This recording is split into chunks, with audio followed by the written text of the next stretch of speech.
got the best AI agent in the world and it's failing 50% of the time, I'm going to suggest you haven't got the best AI agent in the world. That is also not the fault of the AI agent. That's your sales skills. Okay, there was also one guy that said I looked really old, which was, I don't know how you deal with that one. I'm sorry if I look older than you think I am. Genuinely think I have replied to everyone that has DM'd me. I would say we're close to 500 messages. Oh, really? People try and sound clever when they're selling them rather than try and sound helpful. If you're still a Danny Harris hater, even if he's lying about all the clients he's getting, this is so valuable. So just shut up and go use the advice. So it's working for the people that try it. So if you just try it, you might just be surprised. Ladies and gentlemen, welcome back Danny Harris to the show. Danny, how are you?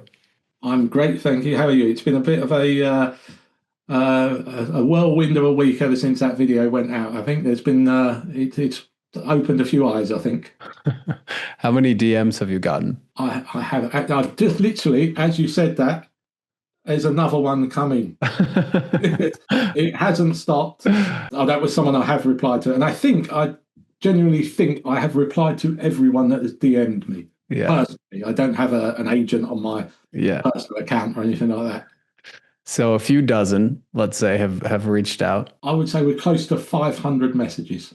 Oh, really? Yeah. On everything from my personal Facebook, my business Facebook, my business Instagram, my LinkedIn. I also have, the only thing that I keep very private is I have a personal Instagram that you have to ask to be a friend and follow me and all of that stuff. And I must have refused 100 people on that list. That one's the family stuff and so on. But yeah, it's gone a little crazy. Fame and fortune is coming your way, Danny. Oh, yeah. You didn't know what you signed up for. Yeah. Amidst all of these messages, that most of which are very positive, there were quite a few people saying that you're full of it on the last video. And so I think we need to address those comments and just let them know what the Danny Harris approach is to this type of skepticism, let's say. Okay, there was also one guy that said I looked really old, which was just strange. I don't know how you deal with that one. I'm sorry if I look older than you think I am. I don't apologize on behalf of my genes or something. But, it really shocks me what people are willing to just throw out there ad hominem on a daily basis. Like yeah. But anyway, from this very old-looking chap. What I kind of done, I went through. I didn't realise the video was kind of. I kept getting all these messages and things, so I kind of figured something was going on, and I didn't realise the video had so many comments on it. So I didn't respond to anything.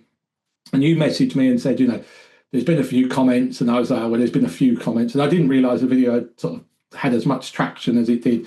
So I went in and I responded to most of them. And I'm quite happy for anyone to criticise me. I'm quite happy for anyone not to believe anything I say. That's fine. I'm not here to prove anything to anyone. And the thing is, as I mentioned to you, I did a training years ago with, it was Frank Kern. I'm sure it's Frank Kern. I think so. It might be wrong. Mm-hmm. But he talked about what they call the haters, or the people who write comments and so on. And he talked about it as being like flat earthers, the people that think the earth is flat. Mm-hmm. And it doesn't matter what logic you show these people, or the fact that every other planet is round, or people have actually taken photos of this thing, or you can see the earth is round if you look at the horizon. They just won't believe. So there's kind of no amount of anything that I can show you that someone would believe. So if I showed you, say, my high-level account, someone would say that's some kind of screen, what do you call it, Photoshop, or something's not right. You've just set that up, or what? It just can't happen. If I show you the dashboard, it will say, I took £1 billion this week. Yeah, but you didn't really. So there's no real point in just coming back and saying, here's proof. Mm-hmm. So the way I find it easier is if we demonstrate it or sort of explain it by using logic and explaining how it happens, why it happens, and then hopefully it will make more sense, kind of like taking a flat earther up and showing them the planet. And then if you still don't believe me, that's fine. I really don't mind if nobody believes anything I say. But what I would suggest is if in any way you're even thinking it might be true, just try it and watch what happens. Because on the strength of the last video, I've had two people, one from the States and one from the UK, who have both had multi-site business interests coming to them and wanting to. They've not actually closed the deal yet, but one has a big chain of restaurants. I'm not sure how many restaurants. And Keaton knows this guy. Weirdly, the guy messaged me. I messaged Keaton and said, look, it seems to be working. And he said, that's a guy I went to school with. So yeah, I don't know how that stuff works out. The other guy's from the UK, and he's got 5 kids' play park, a chain of kids' play parks that are making the right noises. They're not closed yet, but they're making the right noises. So it's working for the people that try it. So if you just try it, you might just be surprised. Yeah, the one that I know, a very good friend from childhood, he said, he goes to this place with his wife all the time, and he was trying to find the owner there, and he went in another day when he was there, and all the employees were trying to push him away. And he's like, okay, just write your number down and we'll call you. And he's like, okay, he's never going to call. The guy called him. The owner called him 30 minutes later after he got in. And he said, if you can get this to integrate with my POS system, like, I will buy it. Sounds amazing, because we're losing $500 a week on every single location minimum. Yeah, it's just volume negates luck, The funny thing is, your friends probably went, oh, I wasn't expecting you to say that. Yeah. I was expecting you to tell me to go away. Just to temper expectations, like I've been kind of doing the Danny Harris approach the last couple of weeks since we've talked, a few like research-based ones, kind of walking in, and it's not always that simple. Sometimes the booking system is a shit show and it's not going to work out. Sometimes you can't actually get FaceTime with the owner and they're just upset that you're there, and that's fine. Like, but again, volume negates luck. The more people I'm talking to, the more, like I pitched a limousine company yesterday that's probably going to close. Pitched a plumber, pitched a chiropractor. And as long as you keep talking to these people and refine your pitch, it's really hard not to get some demos and get some sales from this. Absolutely, and you're absolutely right. It's not. There are people out there that you could be, you could be giving away $1 million for free, and for some reason they'd tell you you're a terrible person for it. But it will get you the right people. If they're even vaguely open, it will help you get into the right place. Totally. But you've also got to be quite a nice person and have their best interests at heart, should we say? Totally. Anyway, to go back to what you were saying, we've had a couple people from the video already implement it. Myself, I'm the third person there, and very great approach when it comes to like research, just sort of asking questions. But you were explaining to the flat earthers the logic behind how you were able to close 100 people in a month. Yeah, I think one of the there was a comment on the YouTube video that said something along the lines of there was two actually. Now I think of it. One that said something along the lines of, I have the best AI agent in the world. None of my clients stay for longer than a month or two, and nobody wants to buy it off me. Yeah, I think he said 50% of the AI calls go south. So like somebody calls the restaurant and it just goes off the rails and does something crazy. If you've got the best AI agent in the world and it's failing 50% of the time, I'm going to suggest you haven't got the best AI agent in the world. Call me Mr. Insightful and stuff like that, but you haven't. I think he said something about the customers keep dropping off. That's because you haven't got the best AI agent in the world. It's not because of AI agents. And somebody else was saying, nobody wants to buy it when I sell it to them. That is also not the fault of the AI agent. That's your sales skills. Because if you've got this thing that is so unbelievably clever and good, and you can't sell it to people when it literally saves them money and makes them money, I'm going to say you need to kind of reassess your approach.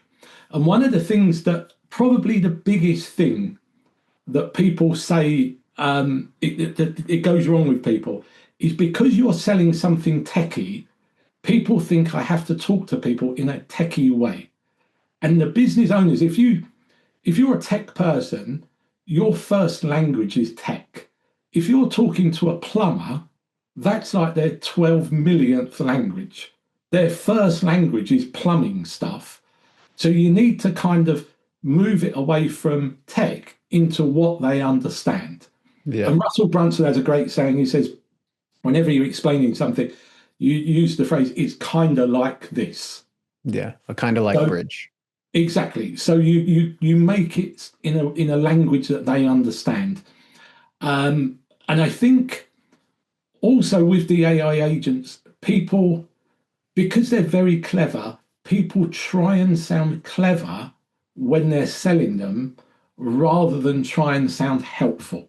Does that make sense? Because all of the adverts I see, and I look at a lot of other people's adverts and so on, as we all do, your job isn't to sound clever. Your job is to help somebody else understand what you're selling, and then they'll buy it. Whereas if you're all about, one of the things that which is genuinely true, as I've said before, I'm not a techie person. When I'm talking to people and selling an agent, people will say stuff like, how does it get into my system? I say, well, it uses this thing called an API, which is basically how two computer systems talk to each other. And they say, well, how does that work? No idea. Absolutely no idea. But I've got a tech guy that sorts that stuff out for me. And they're like, okay, you're like me, which kind of helps me resonate with them because they're, oh, this guy speaks my language. He's not about to tell me all of the kind of the technical bits and pieces of this thing. He's just going to tell me what it does for me. Yeah, I love that. That's really good.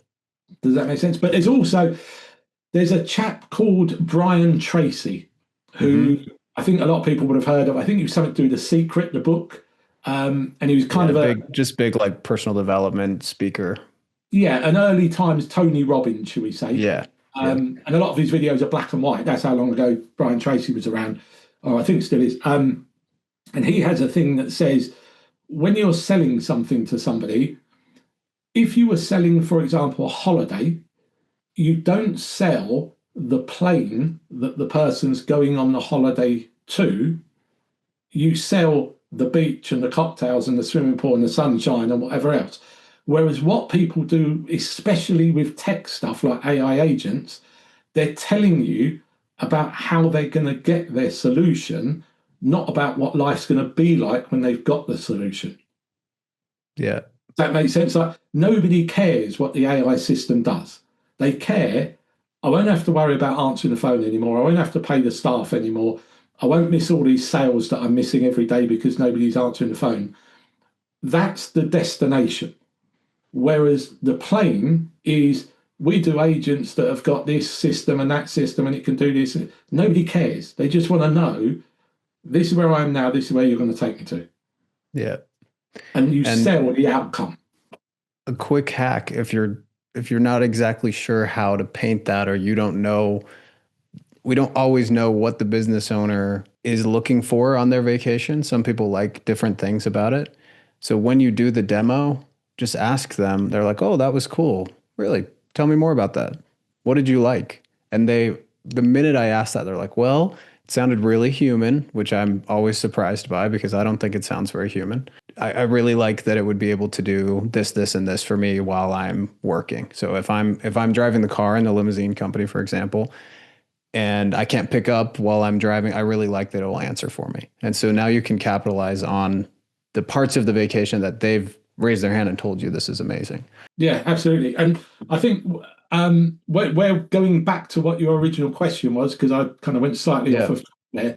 The guy that we were talking about, he also said that if you're taking 100 clients a month, I think he put some numbers in there, something like if you get a 10% close on the calls and all of this sort of stuff. Now, there's a number of things we can cover with this. The main one being He was under the impression to have 100 sales, I can only sell one thing to one person. Hmm. Now, some of my ads, which if anyone's looked at my ads and somebody's commented on the ads, my ads are super, super simple. And I have had Facebook ads agencies in the past, so I know about Facebook ads.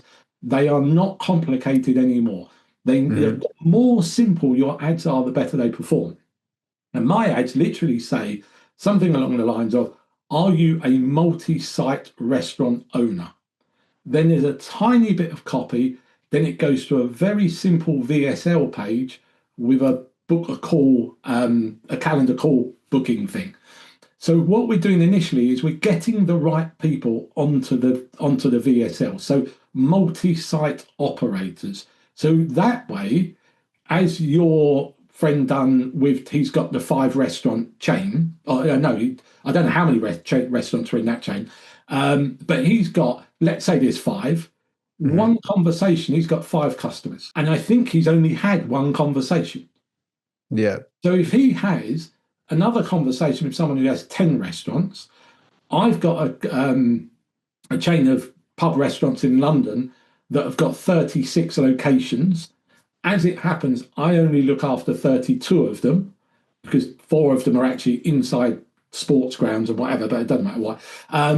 But when I had that one conversation, I got 32 sales. If I do that 3 times in a month, that's 96. That's your 100.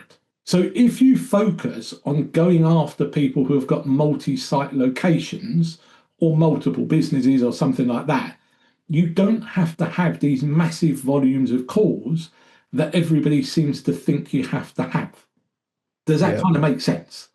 Yeah. Love it. Is there anything in that people are missing? Because I don't get the concept that you can't go after multi-site. And I've got a crazy big company that I'm fingers crossed making progress with, but they've Hmm. got, I didn't realize this when I first approached them. I thought they were a UK based company. It turns out they're Australian, and they've got multi-thousand locations across the world, Wow. across various different brands within the Yeah. company. And we are now at the Australian head office conversations. Amazing. So potentially well, it's been a number of conversations to get there, but that could be, I'm not making claims on this. I'm really not, but it's a 6,000 outlet company, if that comes off. And when it comes like this 32 location deal in central London, for example, Yeah, they did you just close, did you start with one or were you able to roll out across all of them right away? I went through LinkedIn. I use LinkedIn quite a lot. If you use LinkedIn, come and find me. I'll quite happily connect with you and say hello and all of that sort of stuff.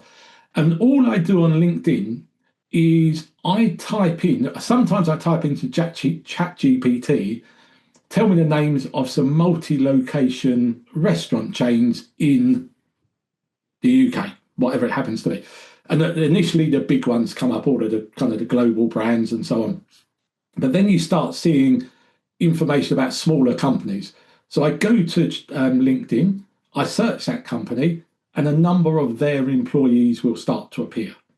Now, some of them will be bartenders or pot washers or whatever.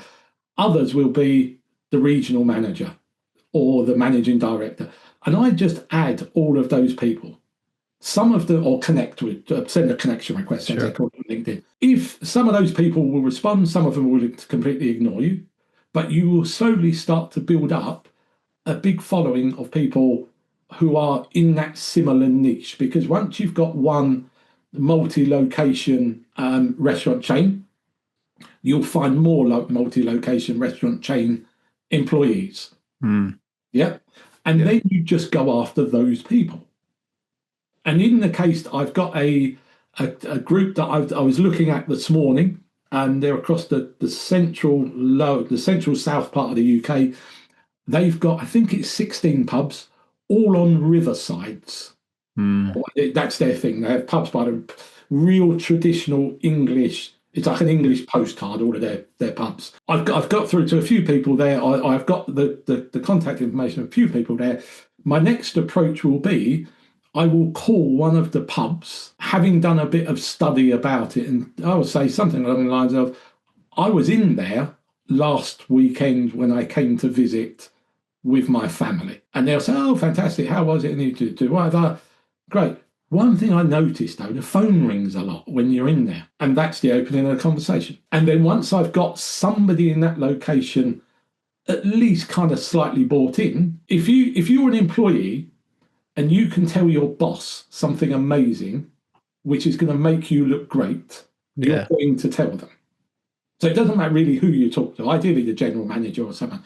It could be the guy behind the bar because he wants to tell the boss to make himself look good. Then the boss wants to tell, or the general manager of that location wants to tell the area manager because that makes the general manager look good. The area manager wants to tell the national manager because that will make him look good. And before you know it, it flies up the chain and it's at the man who makes the decision for the whole chain. And generally what I would suggest with change of companies is we'll start it in 1, 2, 3, 4 locations, make sure you're happy, and then we can roll it out across the rest the month after or something like that. Yeah. And it's as easy as that. And that's just the easiest way to get to multi-site locations. And that's what happened with this one in London. You reached out on LinkedIn. Yes. And what was that initial message and who responded? That initial message was a guy that I kind of know. I know friends of his. Sure, because you have a history in the restaurant industry, yes. Right? Yes. So I went in and I actually called my friend who was a friend of his because I only knew they were sort of proper friends because there was pictures of them together on his Facebook. I had a little look at his Facebook as well. So I called up my friend. I said, "Look, what's that guy like?" He said, "Oh, he's lovely fella. Just call him, speak to him, mention my name." So I just sent him a message. I said, "Look, it's my name's Danny. I'm a friend of the other guy. He said you might be interested in something I've got. Do you have literally 5 minutes for a quick chat? I promise you can put the phone down if you're not interested, but I'm sure you'll be interested for the chat." And then it starts. There you go. And if you're listening to this and you're like, "Oh, I don't have connections like that. I don't have," like, you do. You know somebody who knows somebody.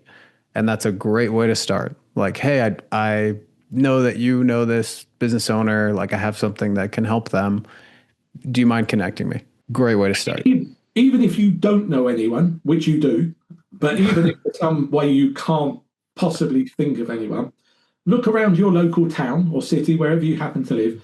You have got a hairdresser, probably a dentist, somebody who looks after your car.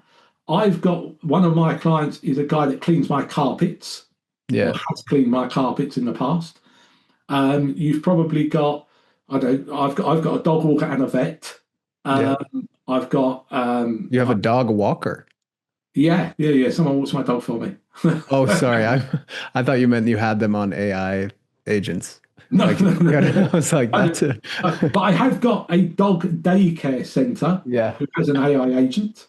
And that I did some marketing consultancy work for them a few years ago, and then when these came around, because the problem they've got, a bit like a kids soft play place, it's so noisy in there. If they do answer the phone, nobody can hear what's going on anyway. Oh wow, fascinating. And those kids play park places are very similar. Where we're going, I forgot what we were talking about. Just reaching out to people you know.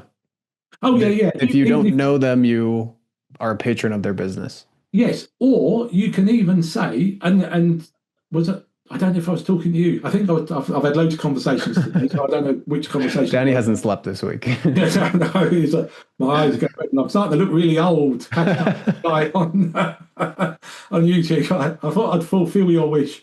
I've look 104. Oh yeah, even if you don't use anyone, so you've got no connections and you don't use any businesses where you live, which again, it can't be possible. But if that is you, then you can look at your contacts, like your mum's people.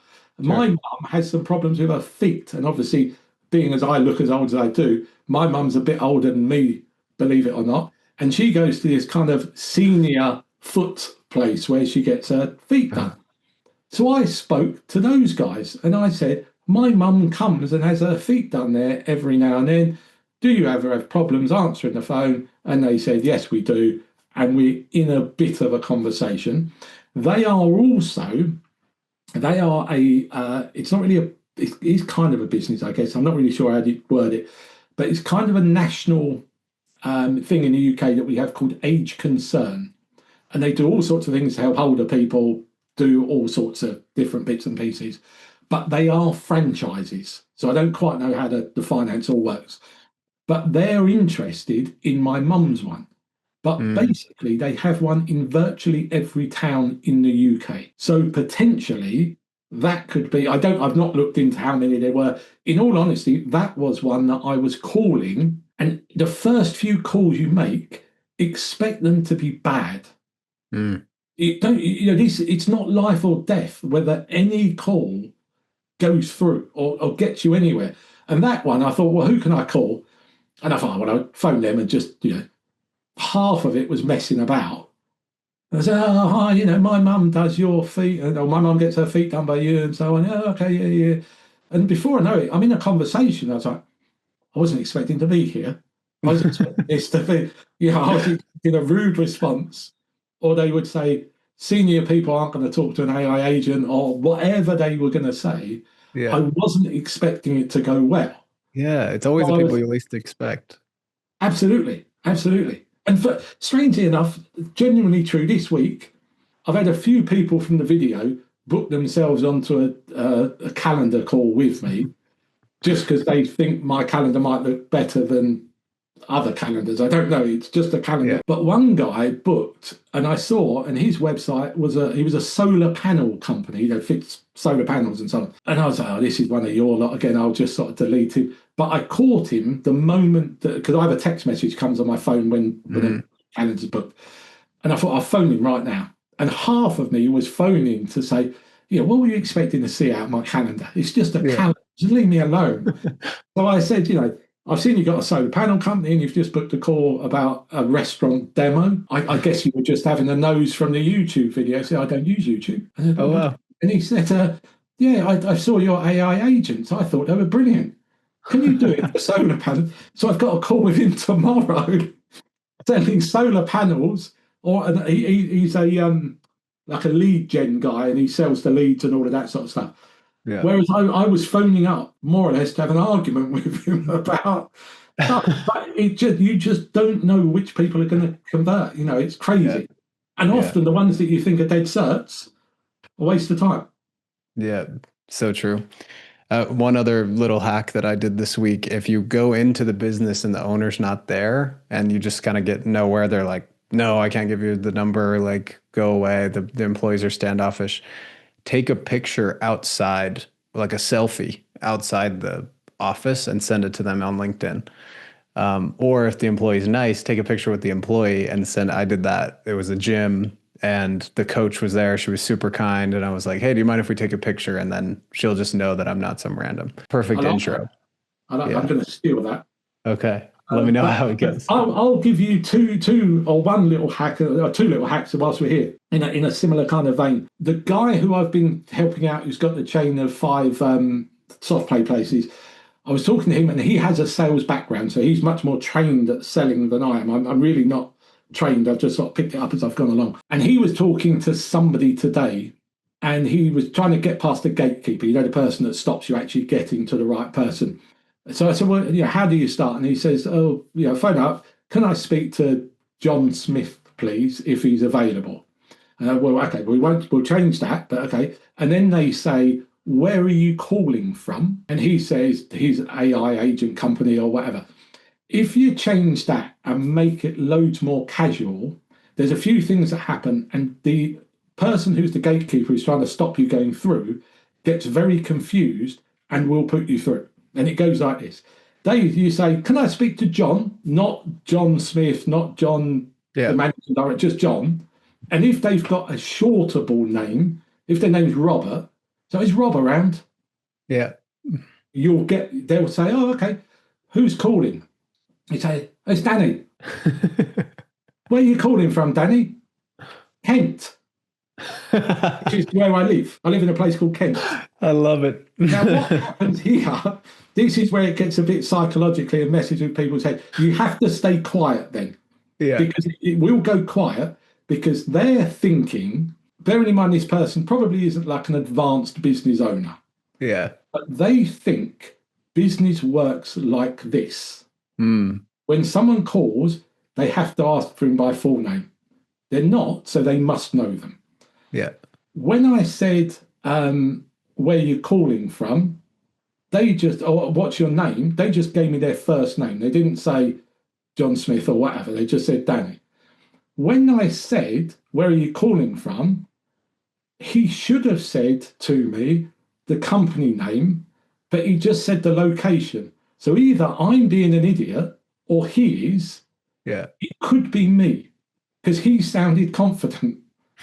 So I don't want to say you're wrong. You should tell me Yeah. the business name of where you're from. So it's you can literally almost hear the cogs whirring, and they're going, what was that? I'm not sure. Oh, okay, I'll just put you through, Yeah. and it works almost every time. Yeah. Guys, If they say where you're from and you say New York, yeah. where you're from, Boston, where you're from, Yeah. or where you're calling from, Yeah. and the smaller the location, Yeah. the better off you are. If you're still a Danny Harris hater halfway through this video, like even if he's lying about all the clients he's getting, this is so valuable. So just shut up and go use the advice. Yeah, don't works. believe me. Honestly, Yeah. just do the stuff. Yeah. And even if you do it, just to prove me that I'm wrong. Yeah. And I'm and you've got nothing to lose. None of it costs anything. Even I've got another one I want to run by you, Danny. So I tried your conversational approach, and my buddy, he's out in Tennessee, the guy that messaged you and is in talks with the restaurant. His personality is perfect for this, where it's like, hey, chummy, like I had this idea, my friend was saying this, what do you think? If you don't know what I'm talking about, go watch the previous video. But for me, it felt a little uncomfortable. Like it just wasn't jiving, and I was coming off more nervous than I should have. Yeah. And so I went to the bank and I got about $1,000 in different bills. And so I walk in and I walked in this tanning salon that I'm in talks with right now. And I just said, are you the manager? And she said, oh, I'm the assistant manager. And I said, okay, well, I have something to sell, but I don't expect you to listen to me without getting paid. And I just handed her a $10 bill. And she's like, okay, what do you have? And she heard me out for 5 minutes. She was super interested. Her boyfriend's getting into AI, so she was excited about it. And she's the one that said, it sounds so human. I can't believe it. And the demo made like 3 mistakes. I was like very unprepared. But it boosted my confidence enough. And for $10 to give a demo, get the actual manager's name and number, and go back. I'm going back today to see how it goes. Like, just get creative in the way that you reach out. If Danny's approach doesn't feel 100% natural to you, there's probably some variation of it that will work. Yeah, absolutely. And I think what you will find, and as you're saying there, loads of people are saying, I'm really into AI. My husband, wife, boyfriend, girlfriend, whatever, he's mad about it, or she's mad about it, and she's trying to do all of this stuff. And you're like, yeah, great. And then they'll say, oh, I've seen it on TV. Every time I turn on the news, AI's done this and AI's done that, and so on. And you're like, yeah, it's amazing, isn't it? And they're like, and it's almost like something that everybody knows is there, but you don't really know how to get involved. Yeah. It's almost like there's a party happening over there, and all the cool kids are at the party, and a lot of people feel like they're slightly missing out on the party. Yeah. So if you can get them into the party, and as I think we spoke about earlier, I've had a load of people messaging me, wanting some help to get going with this, because there's such an interest generally in AI. Oh, it's so hot. Every time there was something today, was it today in the last couple of days on the news here? There's an illness called Huntington's disease. It's a terrible illness, like completely muscle wasting, debilitating, terrible thing. AI solved Huntington's disease. Wow. Like, I mean, that is mind-bendingly, this is one of the worst things you'd ever want to have.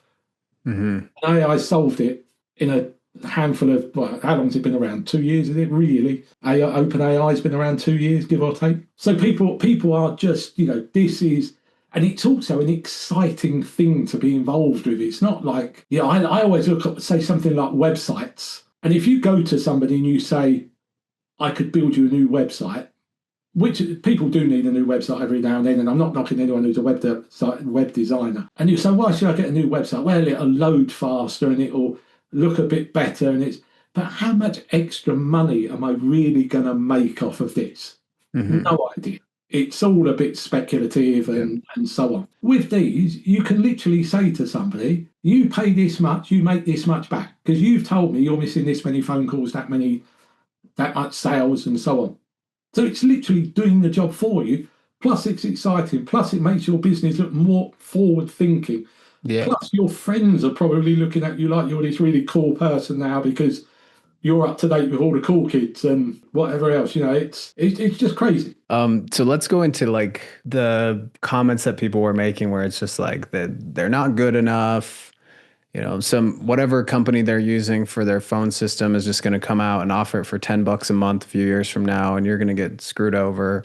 All the calls, 50% of the calls go off the rails, and my churn is super high. Address these concerns. How does Danny here have virtually no churn? Do you know what? I don't know. I think firstly, I sell it to the right people. Because this is one of the things and I think we spoke about this in the last video. I don't try and sell things to people, and this is one of the things when you give often when you put a camera on someone, I've got to talk like I am on camera and speak correctly and sound my words, and people go into this being filmed mode, Yeah. And when people think they're going to sell something, they have an impression that selling something is beating someone over the head until they buy whatever rubbish that's unsuitable for them that you can force them to buy. Whereas very much with my approach, and everything I do is I just want to see if I can help you. If I can't help you, okay, great. I go into businesses sometimes and it's like there is no point in giving these people an AI agent because they don't have the problem, or it won't solve their problems, or whatever it happens to be. So if you start by just going in with the approach of, let's just find out if they've got the problem, if they're interested, if they're happy, if it's all making sense for them, then if you're ticking all of those boxes, then it almost you can't have churn. Yeah. But what people tend to do is they say, but someone will just come in and undercut me, which I'm sure happens all the time. But if you build a good relationship with those people, and one of the things I do is I send people, emails with bits of marketing tips and stuff like that when they're my clients, and just generally keep in touch with them. And you don't have to be a genius. Go and read the Dan Kennedy book, and it will give you enough marketing knowledge that you'll be able to blow their minds every week with a marketing tip. Or, even if something that I put a lot on my LinkedIn is I talk about some kind of psychological marketing experiments that have been done. And people love anything psychological. Yeah. It's a bit of a hack. If I can get my psychology right, I could be Superman. I feel like a scientist when you're reading that kind of thing. And if anyone that does have a look at my LinkedIn, scroll down a little bit. A few months ago, I went for a period of about 2 months where I was posting endless stuff about marketing psychology, and it was going great. And then I stopped, and I don't know why. So I should probably start doing that again. But I was getting loads of traction on it, and it was going remarkably well. But people love all that stuff. If you can keep yourself in their mind, you become like their friend, and you're not going to get rid of, because people don't actually care about a price. And the easiest way to explain it to people, and I always use this example, so if I say, right, I'm going to buy you dinner tonight, you have two choices where we go, and it's entirely up to you. I don't mind which one. Restaurant 1 is $5 a head. Restaurant 2 is $5,000 a head. Which one do you want to go to? And the only thing you know about is how much they cost, Mm-hmm. right? So you're going to pick the $5,000 a head place. So when somebody says to me, even which has happened this week, £400 or £399 or £400 for an AI agent a month, that's a lot of money. I had a call with somebody else and it was only £150 for a month. And I said, yes. But when it goes wrong, which it will, what kind of service do you think you're going to get off of someone that only charges £150? How quickly do you think it's going to be fixed? How much support do you think they can really actually give you if that's what they're doing? And I'm sure you drive a car. Is your car the cheapest car you could find? Yeah. It does the same job as the most expensive car you could buy, but you pay for the nicer car just because, and it just price alone makes something appear better. You have to be good and so on. And the other thing we get with it is I'm sure there are people who are more expensive than me, cheaper than me, worse than me, better than me, and every other combination of whatever you want to put in there. But what they're doing doesn't matter. It's what you choose to do and the relationships you then build with the people you do it with. 100%. And that's all you got. I mean, you're very good at it. With your community, and you put out all this free content, and you get people helping people out and so on.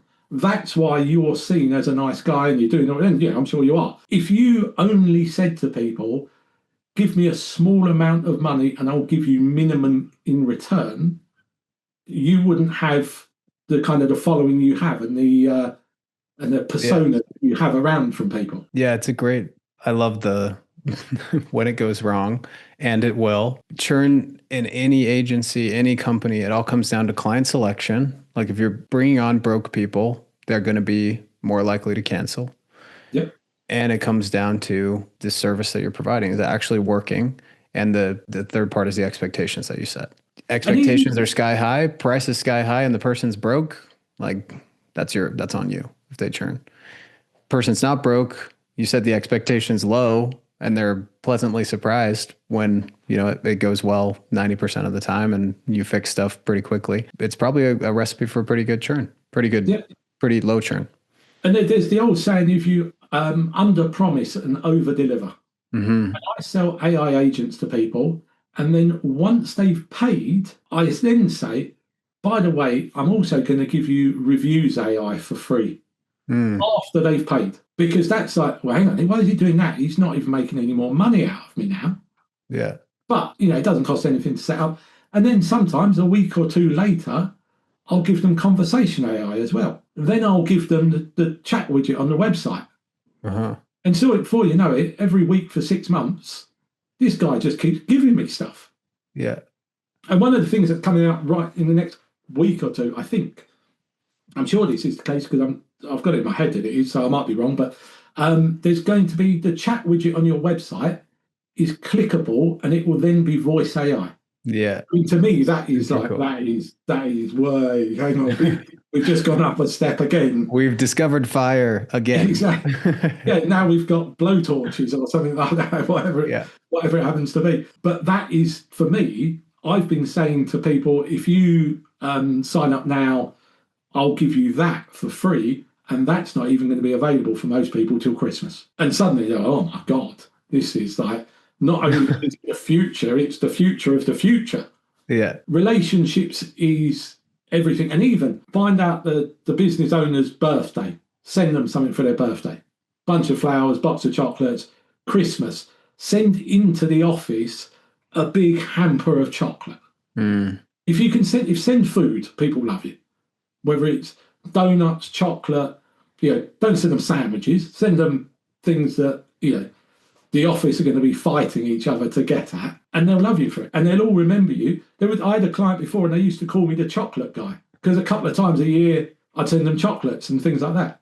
Nice. Okay, I've got a couple more we need to address here. Cool. Just seen his lander and demo. Nice guy, but there's no way he's closing or holding 100 of these a month. The demo sounded like a female version of Crichton from Red Dwarf. The lander looked like it was built in the days of Windows 95. And followed up by total BS. His landing page looks like it time traveled straight out of 2004. The form's dead, and on desktop there isn't even a CTA button to book.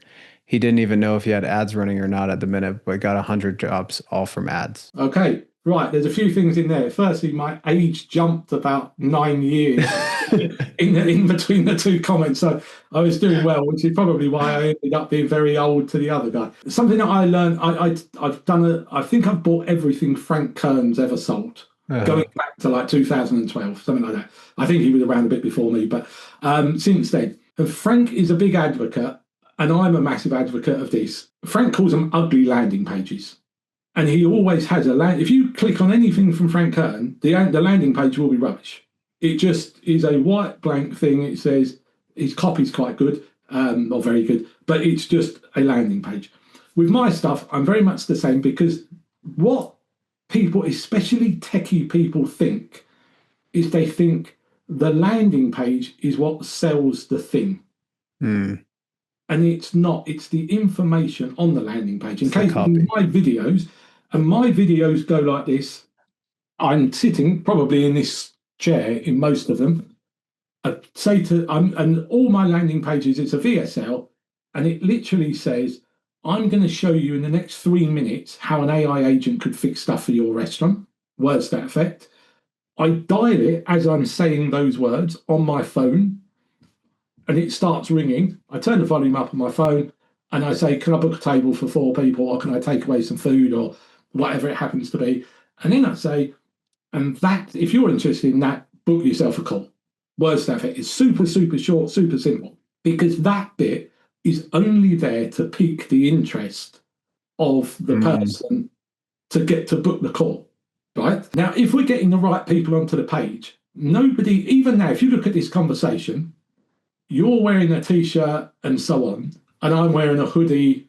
Apart from anything, it's cold where I am right now. But we're not sitting here in suits and ties trying to be something. It's because you don't care what we look like. You're listening to the information. So the same way as a landing page, nobody cares what you could have the fanciest fucking landing page in the world. Nobody cares if the information on it is rubbish.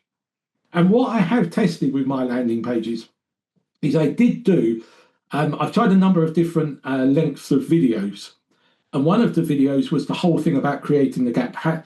Do you do some maths on this video? Why don't you tell me how many calls are you missing? How much is each call worth? How much is that added up over a year? So they, on the video, they were supposedly doing the maths of how much money they're missing and so on. So it would kind of take away a part of the sales job. But nobody would watch past the certain stage, or very few people. Once I've shortened it to a 3-minute video, I think the one on the takeaway one on there at the moment is, I think, 4 minutes. When I put in the ad, I'll put something like, or even in the headline, I can't remember where it is, it says, this 3-minute video will teach you this. Now, I have downloaded audio. I have a lot of audio books, and the first thing I look at is how long is this audio book. And I've got one from Dan Kennedy that is basically almost everything he's ever written, and I think it's 18 hours long. I've never even started it, and I haven't got 18 hours. And when I do, you know how book funnels work, where you sell a low ticket product and so on. Whenever I write a book for a book funnel, whether it be for myself or for clients, I always advertise the book as, you can read this book in under an hour, or read it in your lunch break. Yeah. Rather than, here's a voluminous book that's like, the entire works of Shakespeare that's going to be full of dross and rubbish. I'll get to the point very, very quickly. And literally, if you speak to the average person about what was on that website page, they have no idea. They know what you say. If you're a web developer, you'll look at it and go, this is rubbish. Look, that bit's wonky. That's not lined up straight. That's why. I don't really care what web developers think. I'm not selling stuff to web developers. And I also think that if your AI ads look wildly like AI, people are scared of them. That's a techie thing, and I'm not techie enough to deal with stuff like that. But that's just my thought. I don't know that for a fact. But just a quick case study on this. High Level themselves, the landing page, like the homepage they had for years that they were criticized for because it was so like it just looked like it was built on their funnel builder with not professional design, all this stuff. And the truth is it was built on the plane on the way to their first mastermind where they got their first, 10 customers on High Level. And I talked to the head of marketing at last year's summit, and he's like, dude, I've split tested that thing 20 different times. The ugly one just works. Like, I'm so frustrated by it. And then they hired my friend Gustin. He's like one of the top funnel designers in the world.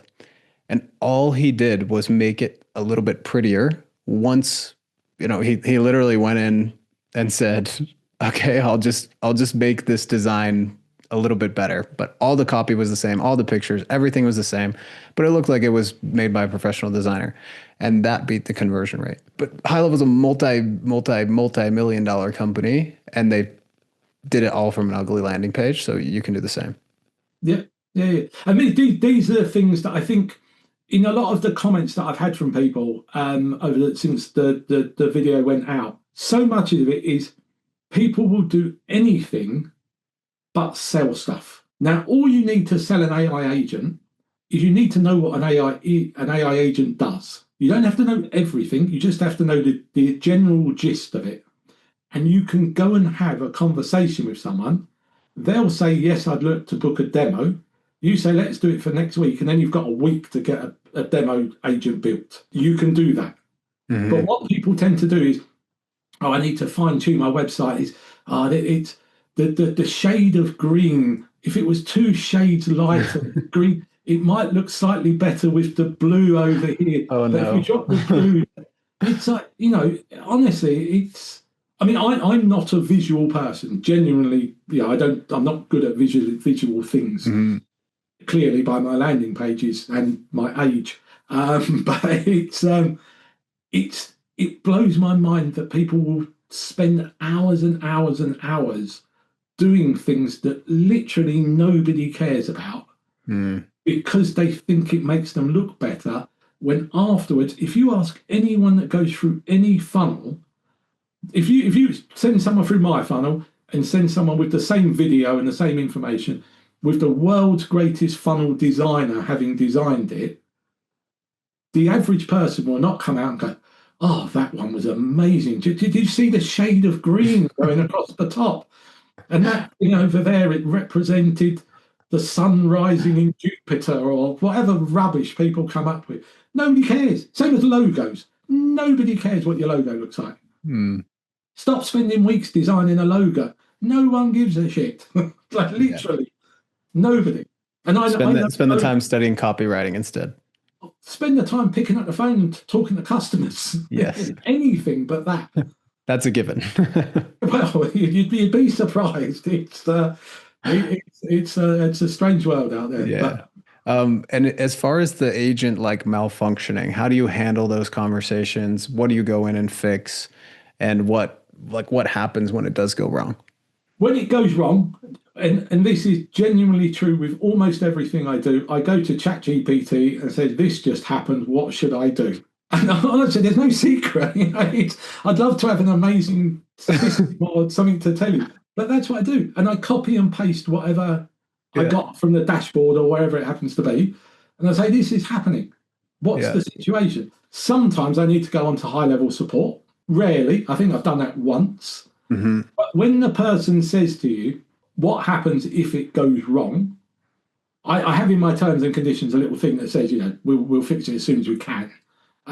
But you can't have all your money back. It didn't work for 10 minutes or anything like that. If it goes wrong, or when somebody asks what happens if it goes wrong, I just kind of say it's a bit like a team member. If you had a staff member, sometimes they make a bad decision. Sometimes they do this, sometimes they do that. The benefit with these is we fix it immediately and it won't go wrong again. Yeah. It's not like, You get And some it stuff. is true. Like, okay, so I was building what my brother owns a hotel and I'm building one for him. And for some reason it was saying it would send the link and it would say, got it. I just sent the link. And like this got it phrase was like in there for some reason. And I scoured the prompt. I had my team look at it. I'm like, I can't figure out what's saying this. And I, my team member messaged me and he said, I fixed it. And I said, what did you do? And he said, I told it not to say got it before it sends the link. This is, this is exactly the thing. People think everything has to be really complex. It's like, oh, there's a bit of code in here somewhere where it's, Yeah. whatever it happens to be. It's not at all. And in the I saw this a little while ago. I love all these amazing facts.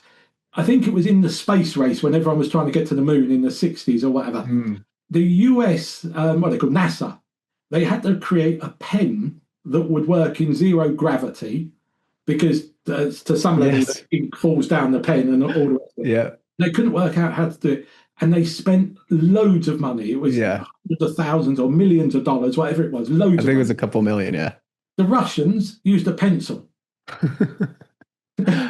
Now, why do you need a pencil? Yeah. Does the same thing in space. Yeah. So the Russians saved themselves however many millions of pounds or whatever dollars, whatever it was. It's yeah. So it's not Yeah. always the complicated answer that's the one to look for. It's Yes. the simple thing. And do you know what? Something I was talking about. There's a great book out there called Obvious Adams. Mm. I don't know who's written it. It's a really short book. You can read it in certainly half an hour. You can read it. Mm-hmm.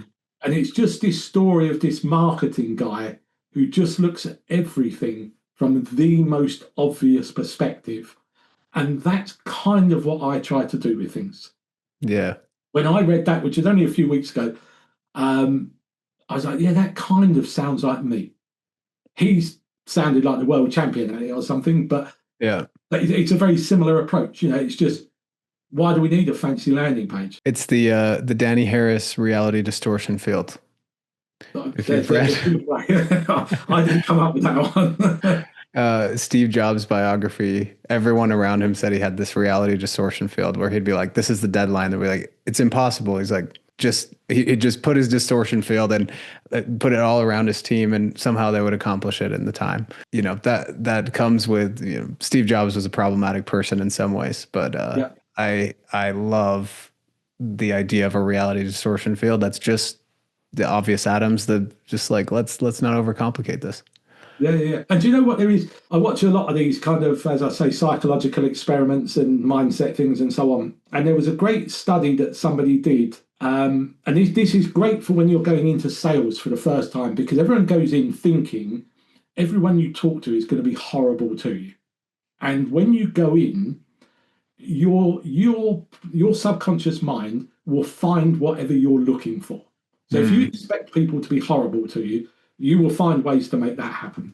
Yeah. There was a psychological experiment they did. They got these people and they were going for a job interview, and they wanted to test how people with burn scarring on their faces were discriminated against in situations like job interviews.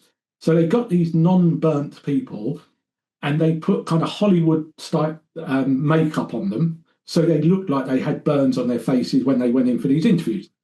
And what they did, it was world-class makeup stuff and so on. And just as they were going in, they gave them a last-minute touch-up, so it was absolutely perfect when they went in. They all went in for the interviews, all qualified for the jobs and all of that sort of stuff. And they all came out saying, yeah, that person was staring at me funny, and I could see he was looking at the burn on my face, and this person wasn't very nice. And it was clear that people with burns on their faces are discriminated against, until the experimenter people then said, when we touched up your makeup just before you went in, we removed the scarring. Oh, wow. But because you were looking for problems, you were finding problems. So your expectations in any given situation, you will find. So when you go into a sales call, just don't have expectations. Don't expect it to go well. Maybe expect it to go well. Don't expect it to go badly. Don't expect someone to be horrible to you. Just get up and think, good stuff and bad stuff's going to happen today. at some point today, I'm going to speak to a really good person. This might be the one. Yeah, it's so true. It's such a hack. It's so true.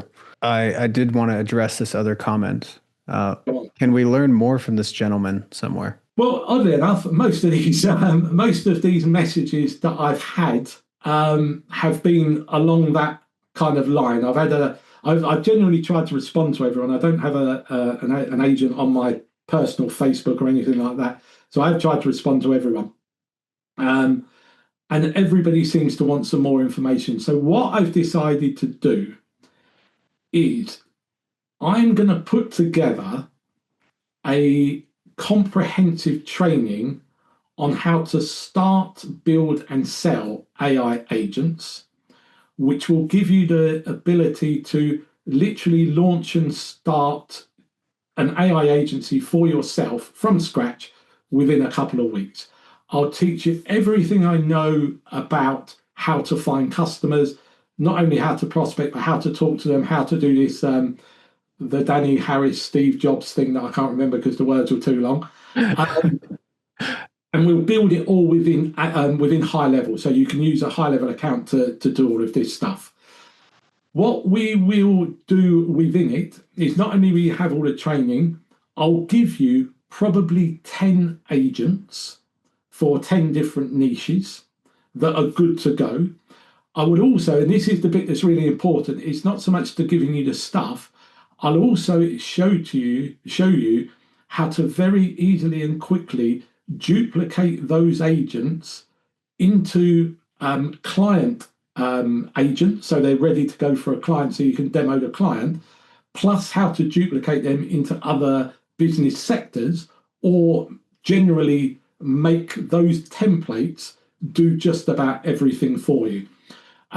We have something that I sort of helped Keaton out with a couple of weeks ago after we first spoke. We'll also teach you the bits and pieces about APIs and how to link those AI agents to the existing booking system of the company, as I think we spoke about in the previous call, and a load more stuff. Now, we can't claim that anybody's going to make any money out of this because that's all against the rules and all of that sort of stuff, and we don't make any financial promises. What we do know at this stage, if you go back to the very early part of this video, one of Keaton's personal friends has tried this method.